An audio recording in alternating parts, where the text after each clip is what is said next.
দুর্গাপুর স্টেশনে একটা মহুয়া গাছ,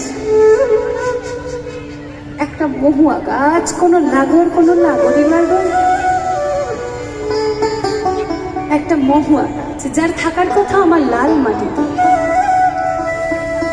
হঠাৎ করে গঙ্গাবক্ষে একটা মহুয়া গাছকে দেখে কবি অবাক হয়ে বললেন, হায় দুঃখ গো, তুই এখানে কেন? হায় দুঃখ গো, তুই এখানে কেন? তু লাল পাহাড়ির দেশে যা, তু রাঙা মাটির দেশে যা, হে থাক তোকে মানাইছে নাই গো?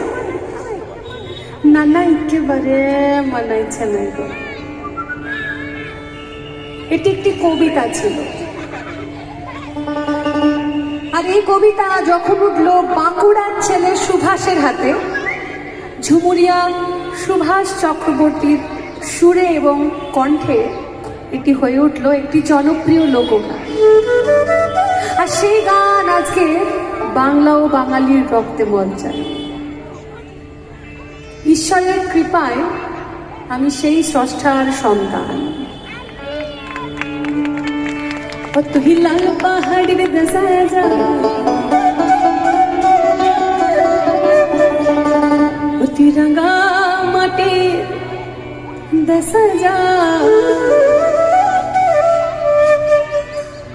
হে তক তুকা মানাইছে নাই গো,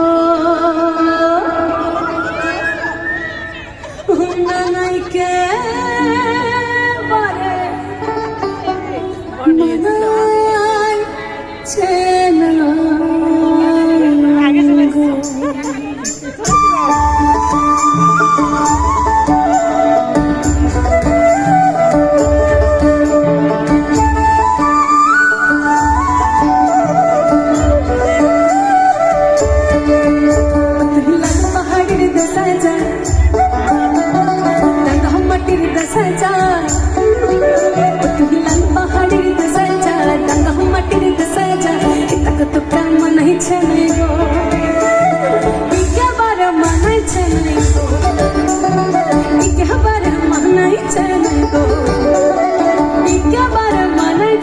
Go